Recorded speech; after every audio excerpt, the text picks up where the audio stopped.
தோழர்களே வணக்கம். இந்திய ஜனநாயக தேர்தல் திருவிழா 4 கட்டங்களாக இந்திய துணைக்கண்டத்திலே நடைபெற்று முடிந்திருக்கிறது.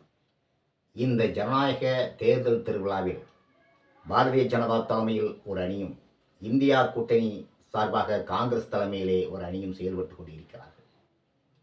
4 கட்டங்களாக நடைபெற்று முடிந்த இந்த தேர்தல் வியூகத்தின் அடிப்படையில் ஒவ்வொரு கட்சிகளும் இந்தியா கூட்டணியை சார்ந்தவர்கள் நாங்கள் 300 இடங்களுக்கு மேல் தட்டிச் செல்வோம் என்று பறைசாற்றிக் கொண்டிருக்கிறார்கள்.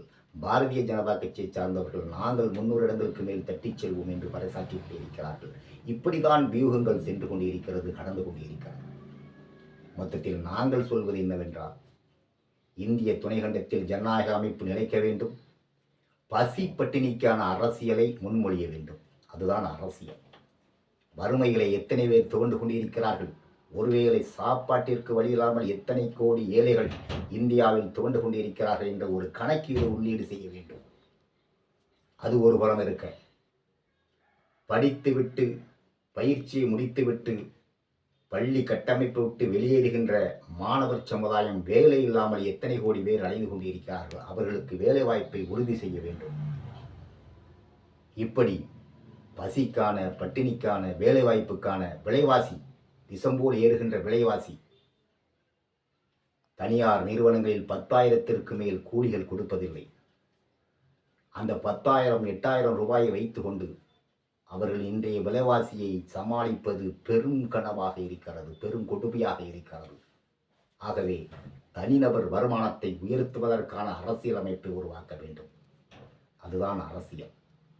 இப்படி பசிக்கான, பட்டினிக்கான வேலைவாய்ப்பு உத்தரவாதம் அளிக்க வேண்டும். படித்து முடித்துவிட்டு சமுதாயத்தை விட்டு பள்ளிக்கூடத்தை விட்டு கல்லூரிகளை விட்டு வெளிவரக்கூடிய மாணவ சமுதாயத்திற்கு வேலைவாய்ப்பு உண்டு என்கிற உத்தரவாதத்தை கொடுக்கக்கூடிய கல்வி முறையை உருவாக்க வேண்டும்.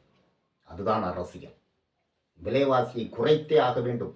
இன்றைக்கு உலக பொருளாதார சண்டையாகிவிட்டது. அந்த உலக பொருளாதாரத்தோடு போட்டி போடக்கூடிய ஒரு திறனை இந்திய சமுதாயம், இந்திய திருநாடு அமைத்துக் கொள்ள வேண்டும்.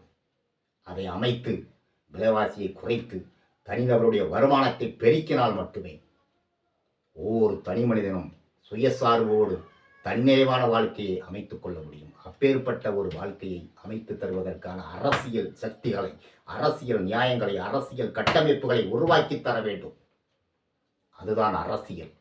நாங்கள் 300 பெறுவோம் என்று சொல்லக்கூடியது அரசியல் அல்ல என்பதை நினைவுபடுத்தி மனதிலே தீர்க்கமாக எடுத்து, யார் ஆட்சி அமைத்தாலும் வருங்கால அரசியலாளர்கள் இந்த பசி, பட்டினி, வேலைவாய்ப்பு இல்லாத பிரச்சனை, தனிநபர் வருமானத்தை உயர்த்தக்கூடிய ஒரு திட்டம் விடல், இவைகளை முன்னெடுத்து சென்று மாணவர் சமுதாயத்தையும் இந்திய மக்களையும் காப்பாற்றக்கூடிய பெரும் பொறுப்பு புதிதாக அமைக்கக்கூடிய அரசுக்கு இருக்கிறது என்று சொல்லி விடைபெறுகிறேன். நன்றி, வணக்கம். அரசியல் பிழைக்காக சமூக ஆர்வலர் சண்முகராஜா.